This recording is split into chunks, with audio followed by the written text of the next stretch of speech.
que se dejen guiar por el Espíritu Santo y aprovechen la gracia. Ahí se dijo que había que evangelizar a la clase política tan corrupta. Y esa le suena aquí a Nuevo Laredo, le suena.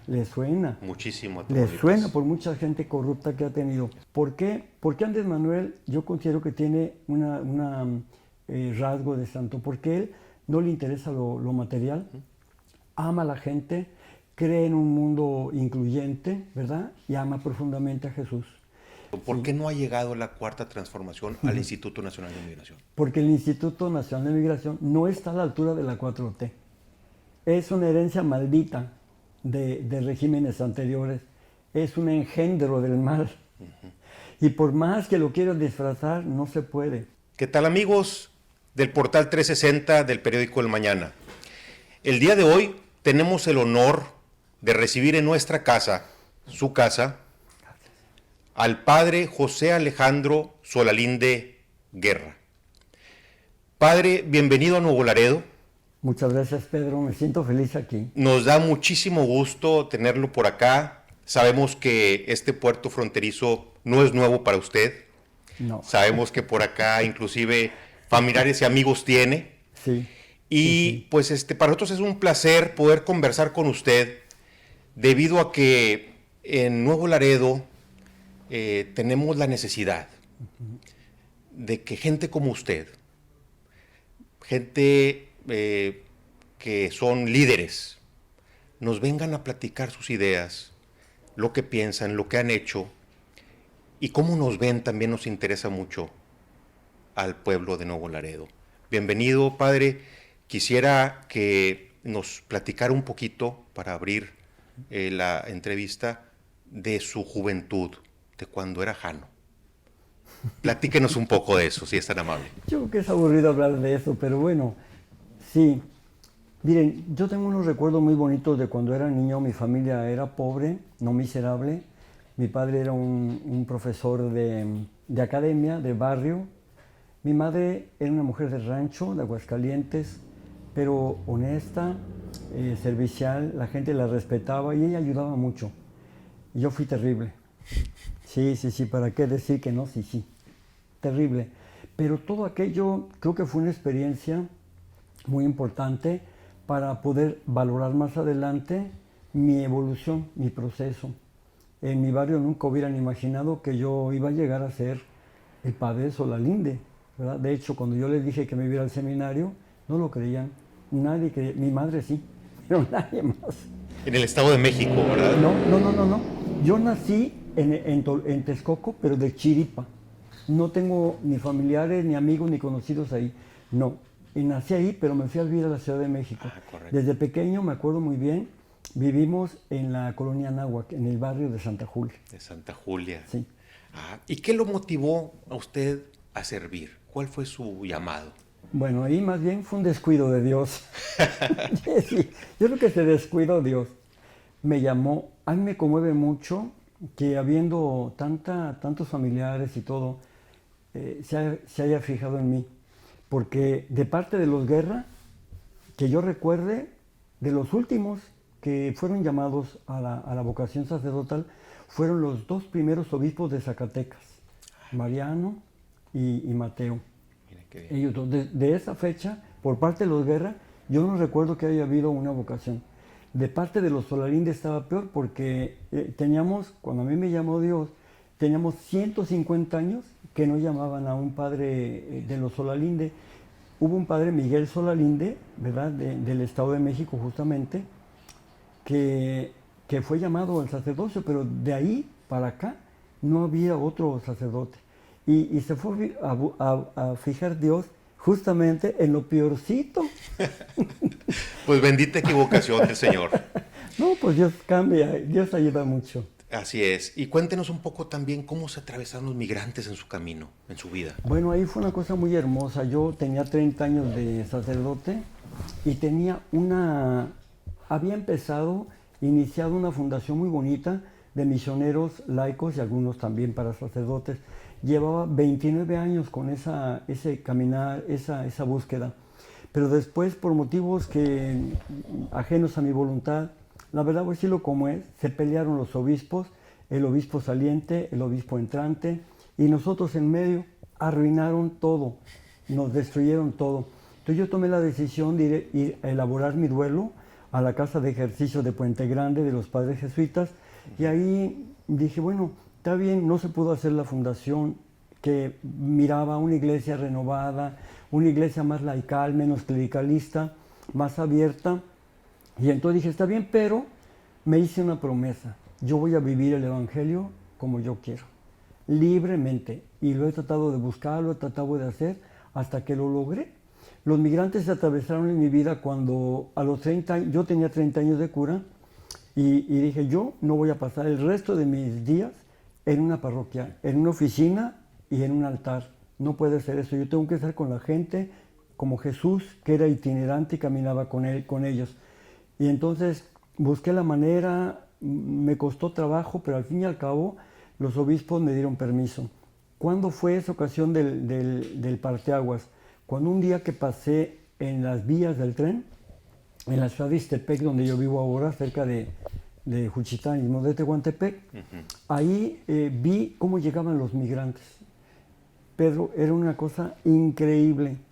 Cómo llegaban, entonces no venían tantos niños ni mujeres, eran jóvenes, pero jóvenes, pues con hambre, con sed, bueno, en unas condiciones lamentables.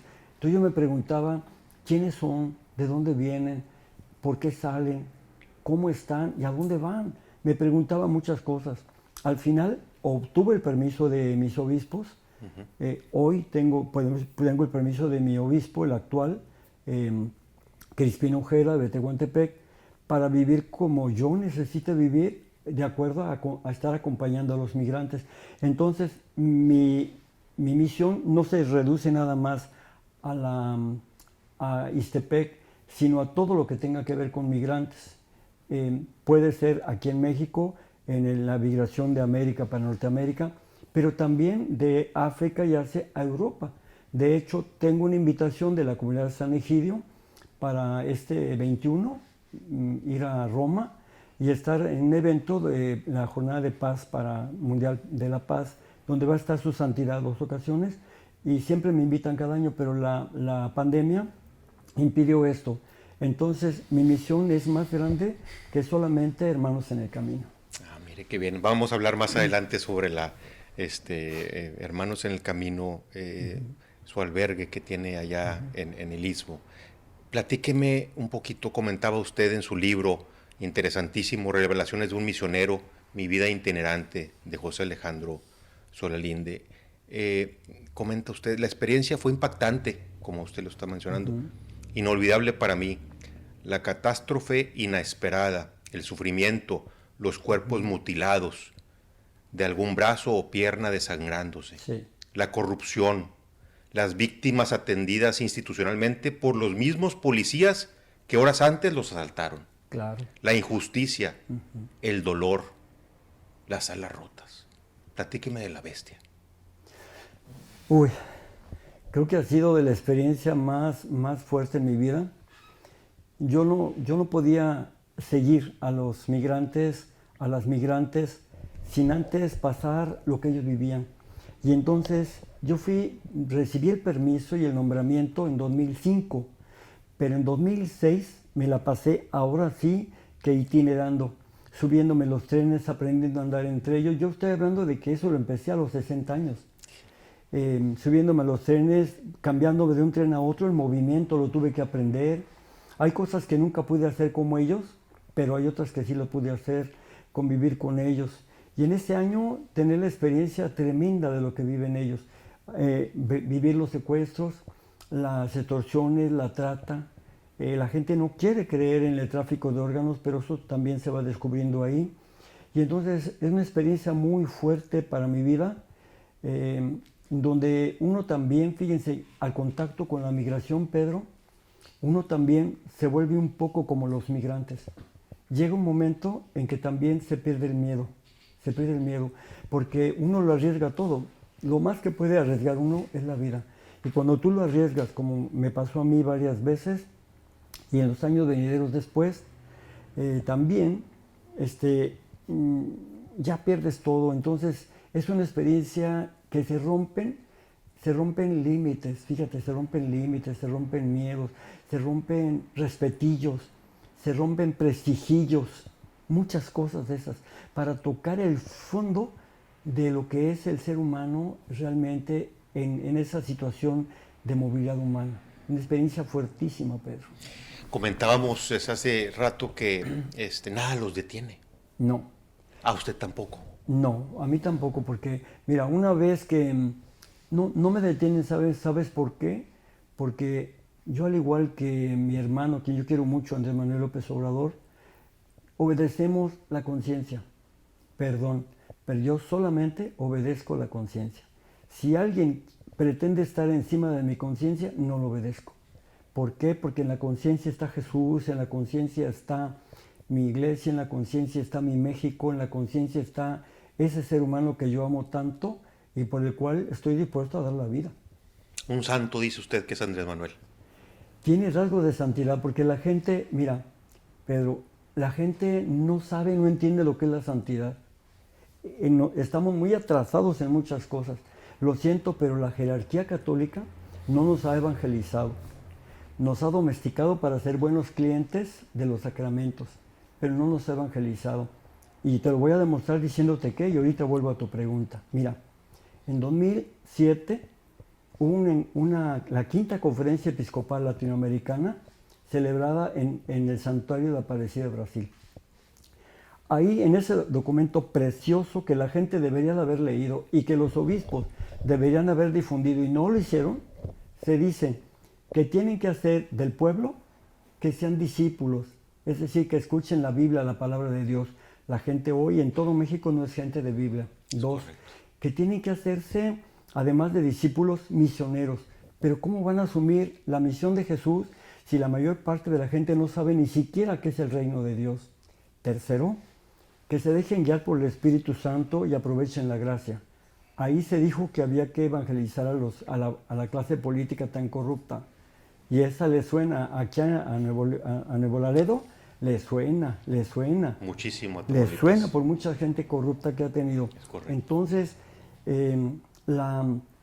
yo pienso, ¿verdad?, que la misma iglesia debería de estar propiciando la evangelización, porque para eso vino, para eso está la iglesia, para evangelizar, decía Pablo VI. Es correcto. Y se ha olvidado esa tarea. Y se ha olvidado, exactamente, se ha olvidado. Dice usted en su libro, también me llamó mucho la atención, sobre el rostro del migrante. Son lo mejor de la humanidad. Sí. Y aún así les pisotean sus derechos humanos. Tienen una enorme fuerza espiritual, humana, moral. Con su propio testimonio son capaces de hacer pedazos la adicción capitalista al poder y al dinero. Sí. Comentábamos, padre, Sí. eso del neoliberalismo, el capitalismo que ya va en decadencia, Claro. es lo que ha ocasionado, en su punto de vista, la causa raíz de la migración actual. Sí, ciertamente, mira, y aquí en este punto, para hablarte de la aportación, las bondades de la migración, también quiero relacionarte con tu pregunta pasada. Tú me preguntabas de la santidad de Andrés Manuel, yo te hablo de la santidad de los migrantes también, pero ¿cómo puede hablarse de la santidad de los migrantes o santidad de Andrés Manuel cuando que se tienen defectos, limitaciones, muchas cosas? Porque la santidad no es la perfección. La santidad es imitar la bondad de Dios. Si tú tienes un acto donde imites la bondad de Dios, tienes un acto de santidad. Y entonces hay de santidades a santidades. ¿Por qué? Porque Andrés Manuel yo considero que tiene un rasgo de santo. Porque él no le interesa lo material, ama a la gente, cree en un mundo incluyente, ¿verdad? Y ama profundamente a Jesús.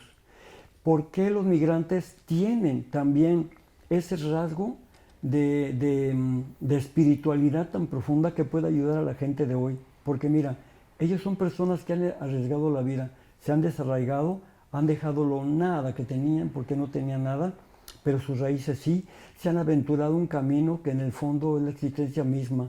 Y después Ellos han tenido una esperanza inquebrantable en un futuro mejor. Ellos creen ilusamente que es Estados Unidos. El sueño O americano. Europa, sí. Y no es cierto. En realidad ellos están caminando hacia un futuro que no conocen. Pero llevan valores, llevan valores. Ellos saben ir en grupo, saben luchar por la familia, saben ir con lo necesario. Yo te voy a decir algo hermosísimo que he aprendido de ellos. Mira, una cosa importante de todos los seres humanos, pero ahora se lo digo a Nuevo Laredo, ¿verdad? Es entender la vida. Y ellos ¿sabes qué hacen? Y ojalá nosotros lo imitáramos.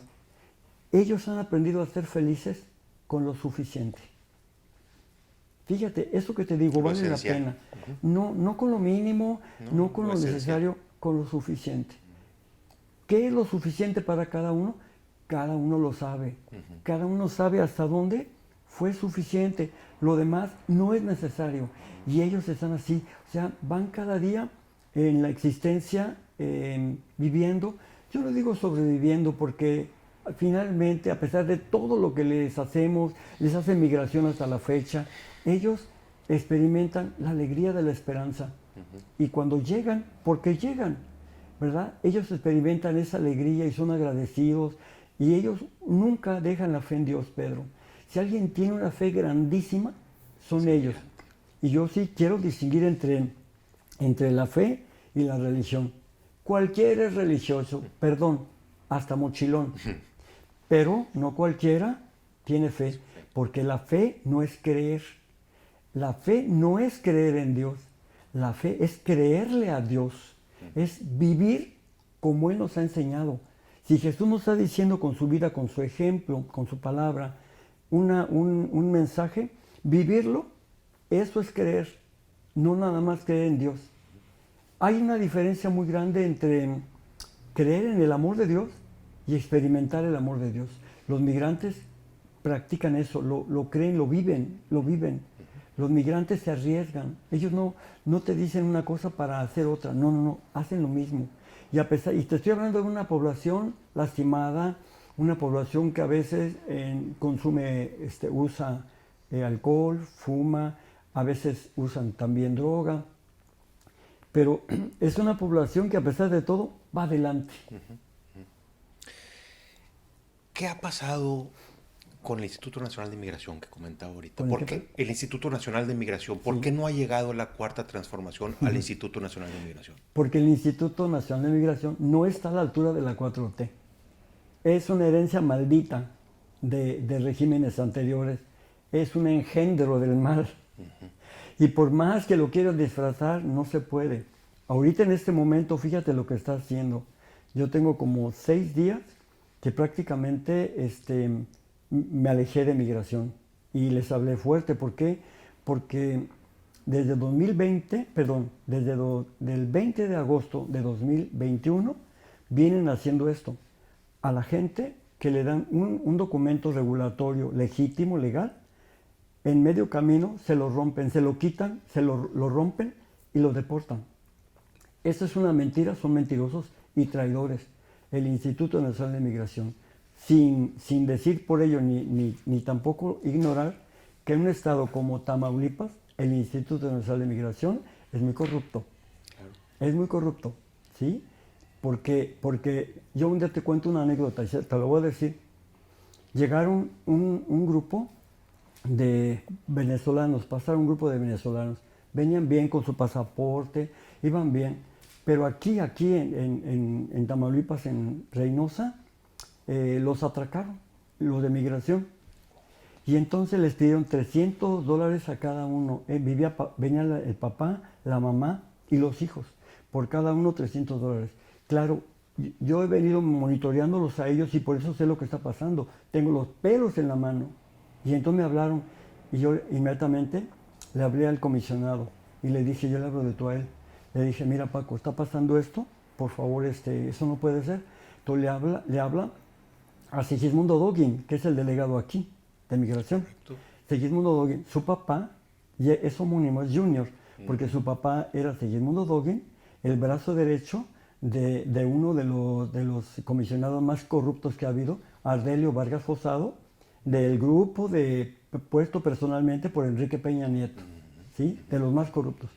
Entonces, yo creo que él le dijo a Segismundo me habla a mí y me dice, oiga padre, que hay ese problema, dígame quiénes son. No, le dije, no le puedo decir quiénes son. ¿Por qué? Porque yo no confío en usted, yo desconfío en usted, porque he recibido de usted muchas quejas de extorsión de parte de defensores de derechos humanos y activistas de aquí de Tamaulipas. Entonces, disculpe, pero por protección de esta gente no le voy a decir.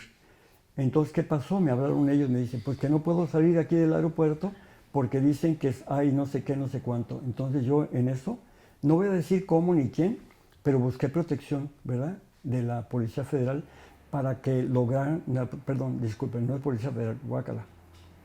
De la Guardia Nacional. No, de agentes de seguridad de la Fiscalía General de la República, que me echaron la mano y lograron sacarlos y llevarlos al puente, ¿sí? Donde ellos iban a pedir obviamente, sí. Pero eso se lo cuento, entonces ahora lo que están haciendo es que les quitan, y esto voy a decirlo, en unos migrantes de los que salen de mi albergue, compran su boleto para ir a Mexicali. Salen de Juchitán, salen a las 7:30 de la noche, a las 0:30 horas están en Acayucan, Veracruz. Ahí los está esperando la Guardia Nacional, el Ejército, la Marina, migración, y ahí los detienen. No hacen una revisión para ver si su documento bien es legal, no, sino les quitan su documento, de mala manera los bajan, echan la luz, algunos los han lastimado con los malos tratos, los bajan, y entonces les quitan su documento, y al día siguiente los deportan. Todo eso con la anuencia de estas instituciones tan respetables. Yo estoy seguro que ellos no se han dado cuenta, ni la Secretaria de Seguridad, ni tampoco el general Bucio, ¿verdad?, de la Guardia Nacional, ni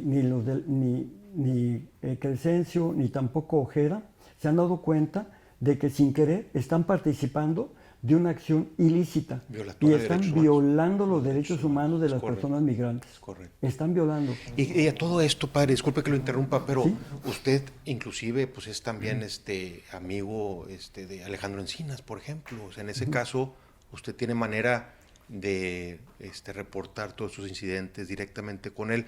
¿Qué es lo que ha pasado a nivel cupular con este tipo de situaciones? O sea, se requiere entonces una limpia completa de todo el instituto. ¿Ya no sirve lo que está sucediendo? ¿O hay que separar derechos humanos de migración? ¿O darle otro rostro? ¿O cambiarlo? ¿Qué es lo que usted propone como política pública del gobierno de Andrés Yo al Manuel? instituto le pondría un cerillito. Ya, no tienes remedio, es una herencia maldita. Pero el problema, Pedro, es que ¿dónde se ubica realmente el Instituto Nacional de Migración? Orgánicamente no está ya en gobernación, no. No, porque el presidente mismo fácticamente lo ubicó en relaciones exteriores. Entonces la autoridad fáctica de migración del Instituto Nacional de Migración es Marcelo Ebrard. Es correcto. Pero Marcelo Ebrard ni conoce nada de migración, ni tampoco nunca se ha preocupado por el Instituto Nacional de Migración. Él no sabe lo que está pasando. Entonces, el comisionado, pues es amigo personal del presidente, como yo también me considero amigo de él y hermano, pero él, digamos, está cubriendo una parte que es seguridad, pero no derechos humanos. Entonces, el comisionado es buena persona, no lo dudo que sea buena persona, pero ha malentendido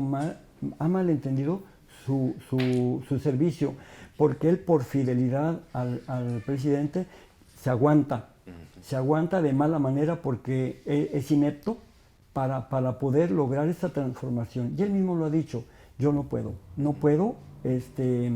cambiar migración, no lo puedo. Y tiene razón, porque él no está en sus manos cambiarlo, él solamente ejecuta, pero quien podría hacerlo sería orgánicamente Alejandro Encinas, pero Alejandro Encinas tampoco conoce mucho de migración. Puedo decirlo, casi nadie, el mismo presidente, yo lo quiero mucho, pero no conoce de migración. Y tampoco José Augusto, Adán Augusto, es el Adán secretario Augusto, sí. tampoco él sabe de migración. Entonces se necesita alguien que de verdad genere, primero, que se ubique orgánicamente el INM en gobernación y después Como estaba que originalmente. se empiece de verdad una transformación de la política migratoria. A lo mejor puede ser una, no sé, en lugar del instituto, puede ser como una especie de coordinación nacional de asuntos migratorios y extranjería. Puede ser eso, ¿verdad? Donde haya personas que de veras sepan, que construyan políticas públicas adecuadas a la nueva actitud de México, a la altura de las miras del presidente. Nuestro presidente es un líder regional y que tiene que ser solidario con los pueblos vecinos, Claro. con los pueblos del sur. No pueden estarlo tratando de esa manera, no se puede. Es correcto. Es decir, ¿cómo voy a tratar mal a los venezolanos sabiendo la crisis que tienen? ¿Cómo voy a tratar mal a los nicaragüenses sabiendo que tienen un dictador? Porque es un dictador. Daniel Ortega y Rosario Murillo, ¿verdad? Son dictadores ellos ya. Y entonces ellos sufren y están llegando de allá. ¿Cómo se les va tratando de esa manera? Y a ninguno, a nadie. Entonces yo sé que el presidente no piensa así, pero prácticamente sí están haciendo eso con los migrantes, porque no pueden, no saben cómo.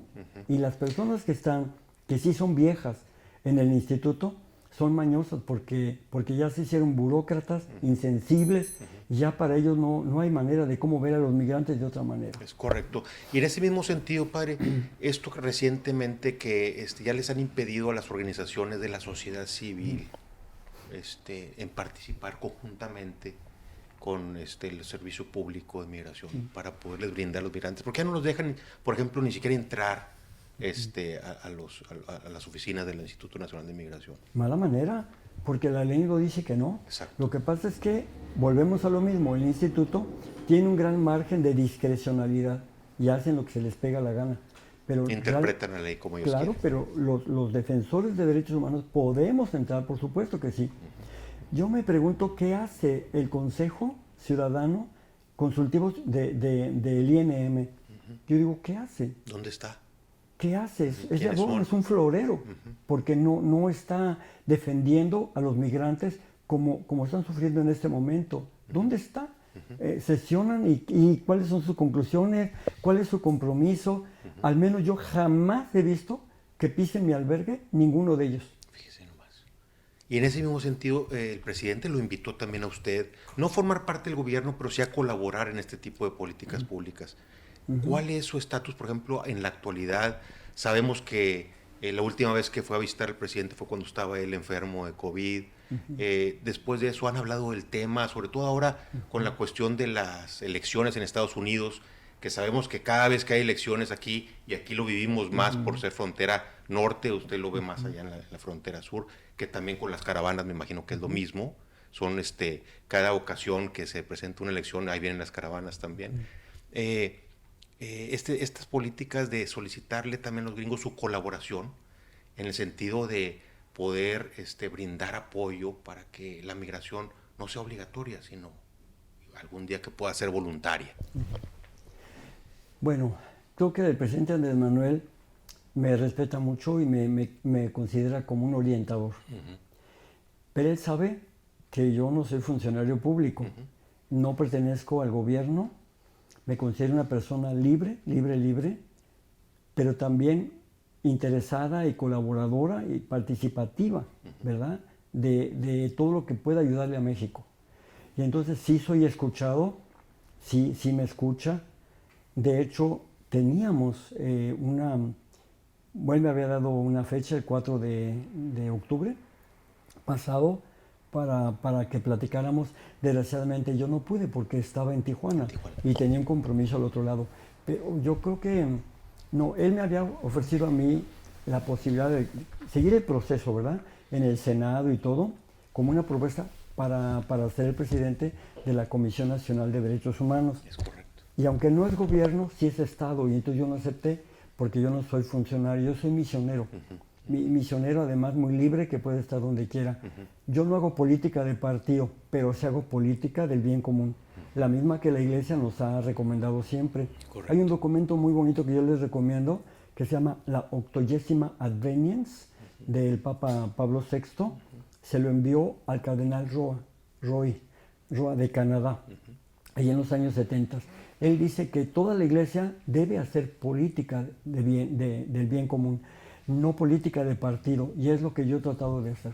Perfecto.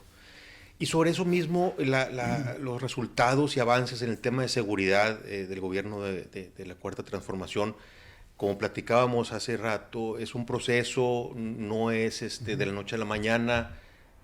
Sin embargo, seguimos coincidiendo, coincide usted que es el mejor camino, es el único camino que tenemos, lo que está proponiendo el gobierno de Andrés Manuel. A mí me conmueve muchísimo, Pedro, que tú me hagas esa pregunta.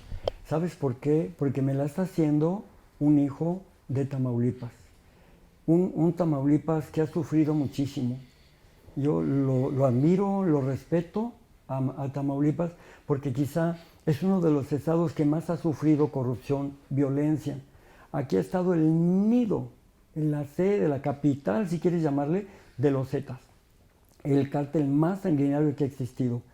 Y fíjate, la gente puede decir, bueno, es que no se están viendo resultados. Sí hay resultados. Sí, poco a poco los índices delictivos van para abajo. Pero el punto no se entiende. ¿Por qué abrazos y no balazos? ¿Por qué los balazos de Felipe Calderón? Que era una farsa, porque ya viste que su hombre derecho era el más corrupto y el más narco, ¿verdad? Y Felipe Calderón, por supuesto que está embarrado en todo eso. Correcto. ¿Sí? Y entonces él, católico, Felipe Calderón, católico. Imagínate qué hipocresía tan grande. Esto lo sufrió Nuevo León, lo sufrió todo Tamaulipas. ¿Cómo explicar esa mentalidad de Andrés Manuel? La gente quiere que el país cambie, después de 36 años de neoliberalismo capitalista, que cambie en 4 años que lleva él. No se puede. Pero en el fondo, fíjate, yo te voy a explicar, y esto es bien importante. ¿Cuál es el pensamiento de Andrés Manuel? Es muy cristiano. Jesús decía, yo no vine a ver los que, sino a salvar y a ver lo que estaba perdido de la casa de Israel. No tiene necesidad el sano de médico, sino el enfermo. Correcto. Y él defendía a los pecadores y le decía, oye, pero tu maestro come con publicanos y pecadores. Y él decía, sí.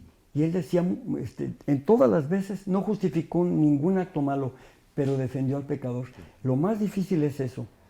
¿Qué te quiero decir?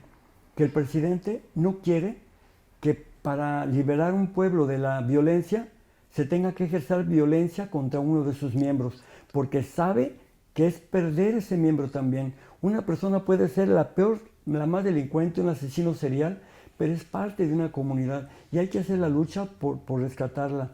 Este camino que él tiene es un camino de no poner fuego al fuego, la violencia con más violencia, sino más bien tratar de convencer, tratar de ir haciendo estrategias inteligentes. La estrategia es la forma más inteligente de hacer algo. Y él lo que está haciendo es eso, inteligencia, investigación, cooptarles sus finanzas, que les duelen tanto, porque ellos trabajan por dinero. Y el hecho de que ya tenga el dinero y se lo quitas, eso es frustrante para ellos. También no te creas que lo están dejando en paz. Ve todas las personas que han estado deteniendo. Pero deteniendo no es abatirlas, deteniendo no es exterminarlas, sino es tener la esperanza de que algún día ellos puedan recapacitar y puedan cambiar.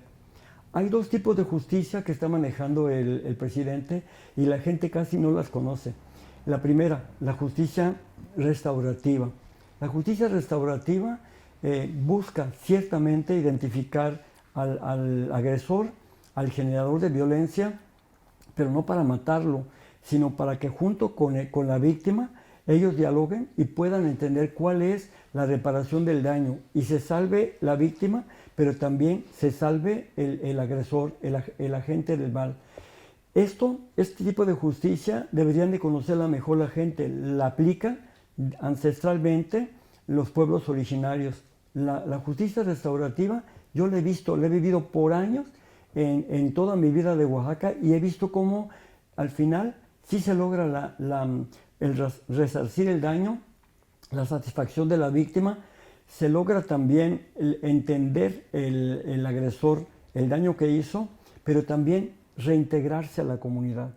Este tipo de justicia. El otro tipo de justicia es la justicia transicional, que la gente tampoco conoce mucho. La justicia transicional se parece mucho a la justicia restaurativa, pero se refiere más, por ejemplo, a daños sociales. Yo creo, fíjate, que aquí, en Tamaulipas, debería de haber una comisión de la verdad. A partir de ahora debería de haberla. ¿Sabes por qué? Porque Tamaulipas nunca podrá sanar si no se sabe primero, se investigue la verdad. Tienen derecho en conocer la verdad. Y luego hacer justicia.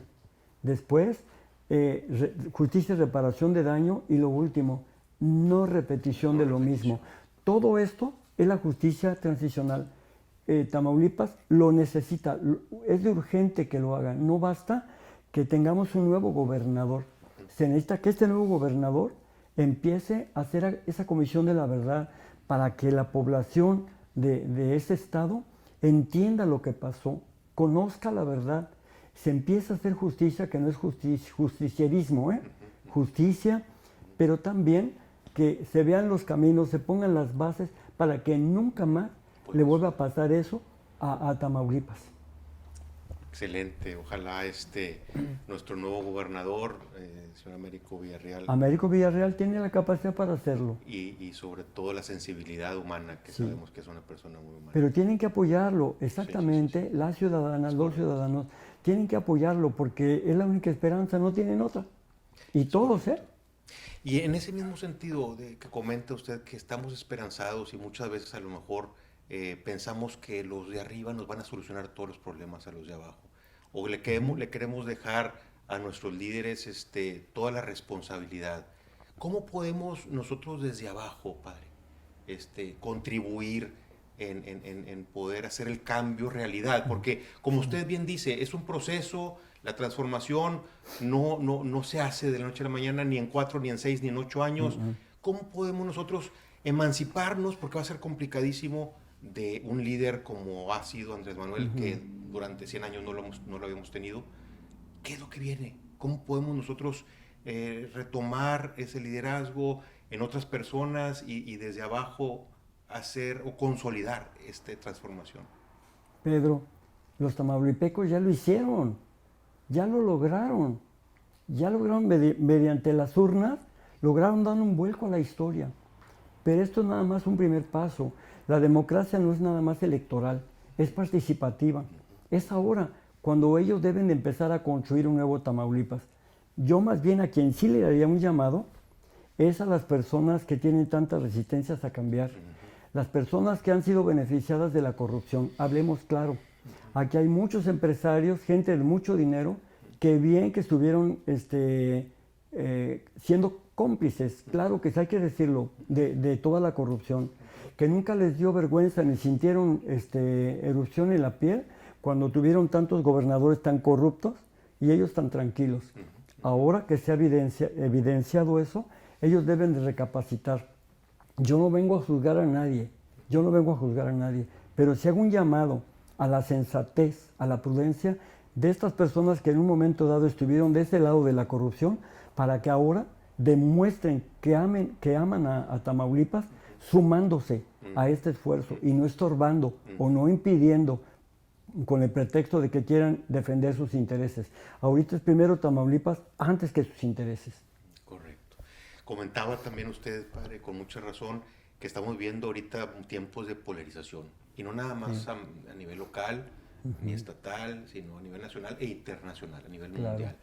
¿Cómo podemos lograr contribuir también a juntar, a unir todos sus esfuerzos para que la gente veamos hacia un mismo camino, que ya no sea nada más una resistencia a un cambio y estén tratando una parte de que la otra no logre lo que todos o la mayoría quiere?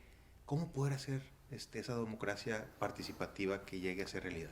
Mira, Pedro, hay un común denominador, más que pensar en partes, arriba, abajo, de conservadores y no conservadores, más que pensar en eso, hay que pensar en un tronco común. Mira, Todos somos humanos y estamos en una misma existencia. Es importante que entendamos la vida.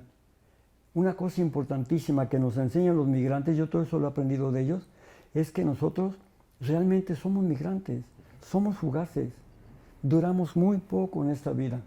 ¿Para qué estarnos preocupando y afanando por cosas que se van a quedar? ¿Para qué preocuparnos por el poder? El poder es flor de un día, Pedro. No sirve. La fama igual no sirve. La fama es un parche inútil que nunca va a ser parte de ti. Entonces, es sabiduría entender que vamos de paso. Pero de pasadita podemos disfrutar la vida. Yo te aseguro que no es feliz una persona que no comparte, que no viva con los demás. No es feliz una persona que viva para acumular.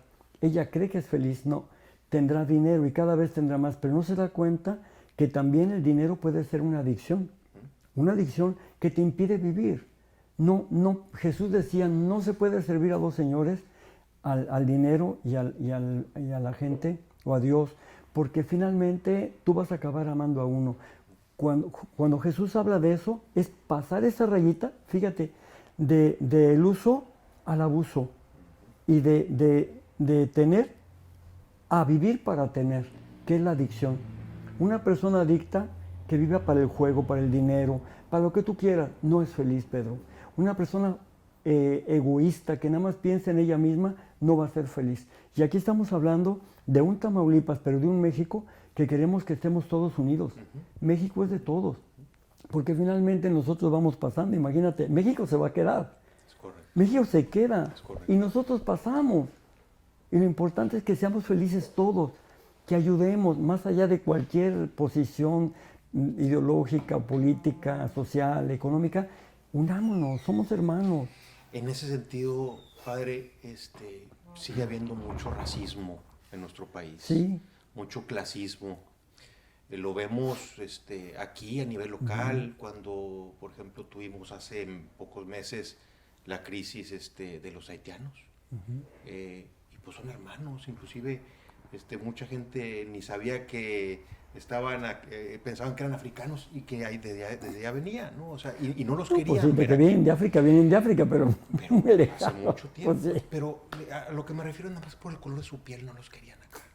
Mira, ¿Qué es lo que pasa? ¿Cómo podemos nosotros entrar en la conciencia de las personas y poder cambiarles esa manera mira, de pensar? tú estás manejando una palabra muy importante que es la conciencia. Nuestra gente racista, discriminatoria, todo eso, viene de aquellos, son polvos de aquellos lodos de la colonia. Pero fíjate, no se dan cuenta que es ridículo. Toda la pretensión racial es ridícula. Porque hasta ahorita, lo que yo sé en la ciencia está demostrado que todos venimos de la misma fuente africana, una mujer africana negra, y tenemos el mismo ADN. Los blancos, los negros, los de todos los colores amarillos y rojos, tenemos el mismo ADN. Entonces, una payasada, el color es un accidente, pero la persona está, su mundo, aquí está todo de una persona, aquí está el alma, aquí está la inteligencia, aquí está la razón, aquí. No, aquí el corazón es simbólico, es romántico, es poético. No, aquí está todo, aquí está toda la vida de una persona, aquí está. Entonces, ahí se nos han metido muchas cosas que son prejuicios, todo, pero de verdad debemos entender que somos compañeros de existencia, que vamos caminando todos en la misma existencia, que nos vamos a ir todos así como llegamos. Y las cosas, Pedro, y todo se van a quedar. Es correcto. Padre, comentaba en su libro que usted convivió con César Chávez en una ocasión, en una marcha inclusive. 2 veces conviví con él, sí. Platíquenos un poco sobre esa experiencia y cómo también, eso fue antes inclusive de que usted pues se atravesara el camino del migrante o el migrante se atravesara en su camino. No, claro, yo estoy hablando de 1971. Es correcto. Cuando se atravesan los migrantes en mi vida es 2005. Es correcto. Imagínate los años que están. Sí, yo era seminarista y fui invitado, fíjate, gracias a Dios le doy gracias a él, que fui invitado por medio de un seminarista igual que yo a ir al Paso, Texas. Y entonces ahí estaba un sacerdote increíble, ¿verdad?, de origen mexicano, y nos invitó a la misión. Allí estuve yo y él era muy combativo, Tomás Parra, el padre de Tomás Parra. muy simpático. Y entonces él era activista. Yo estaba bien bobito, estaba bien, pero fuera de... Sí, ignoraba todo eso. Yo en mi vida había marchado, Pedro. Y entonces él se ponía su sotana y su estola. Yo no llevaba nada porque pues, no era todavía sacerdote, ¿no? Pero ahí ven la marcha. Entonces lo saludé, platiqué con él. Era un chaparrito de maduro, de edad madura, cuando yo lo conocí. Y lo oía hablar. Él hablaba suave, no gritaba, no insultaba, pero decía cosas muy simpáticas. En aquel entonces estaba la huelga de la Fara, que era la fábrica de pantalones más grande del mundo en ese momento. Y entonces la forma de hablarle a la gente era darle ánimo. Y decía, ¿ustedes creen que podamos ganarle a la Fara? Pues le vamos a ganar a la Fara, le vamos a ganar. Es más, a esa gente, a esos señores le vamos a dar más problemas que beso les dio su abuela, decía él, simpático para todo eso. Él no usaba la violencia, pero ahí estaba, yo veía cómo el padre Tomás Parra y su gente, la parroquia de Saint Paul en El Paso, Texas, se entusiasmaba mucho. Y ahí empecé a abrir también los ojos en eso, porque yo no había tenido experiencia política de marchar y manifestarme en las calles. Y me cayó muy bien César Chávez, muy accesible. Entonces era una persona común y corriente, muy accesible. Después ya se hizo todo un personaje, una figura pública, ¿no? Así como usted, padre. No. Que inclusive por ahí, entre varios premios que ha recibido, sabemos que fue también propuesto para el Premio Nobel de la Paz. Sí. Por el rector de su alma mater en la Universidad del Estado de México, si mal no tengo entendido.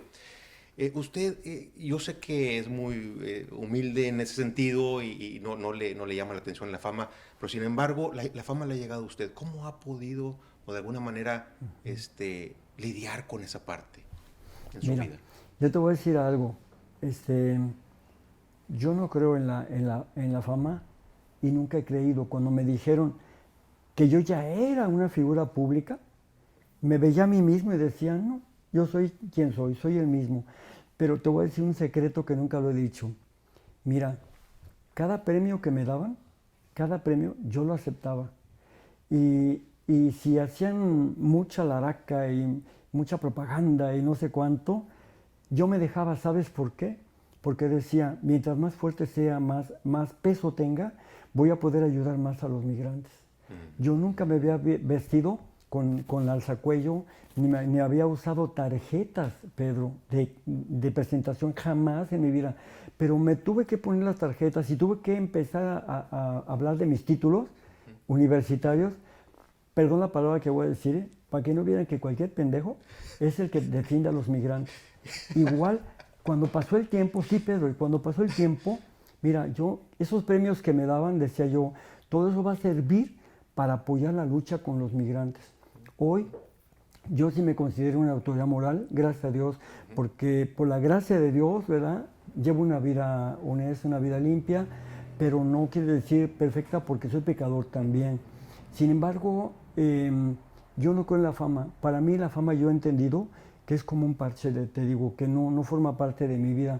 No lo es. Es más, ha sido para mí como incómoda, es la palabra, incómoda. Y te voy a contar algo. Yo voy a Roma este 21, voy a estar ahí, pero la última vez que estuve en una jornada de paz mundial que organiza la Comunidad de San Egidio fue en Madrid, la clausura, y me llevé una sorpresa increíble, Pedro. ¿Me creerás que fui el único orador? Me escogieron para único orador y estamos hablando de miles de personas, cientos de personas que van de todas las religiones del mundo, de todas. ¿Y usted fue el único que habló? Yo fui el único que hablé, o sea, si tú pudieras ver el video en la clausura de la Jornada de Paz de San Egidio, me dijeron un día antes a mí, yo no tengo miedo de hablar en público porque siempre tengo algo que comunicar. Si yo no tuviera convicciones me daría miedo, me sentiría inseguro, pero no, a mí no me importa equivocarme, no me importa regarla, no me importa nada.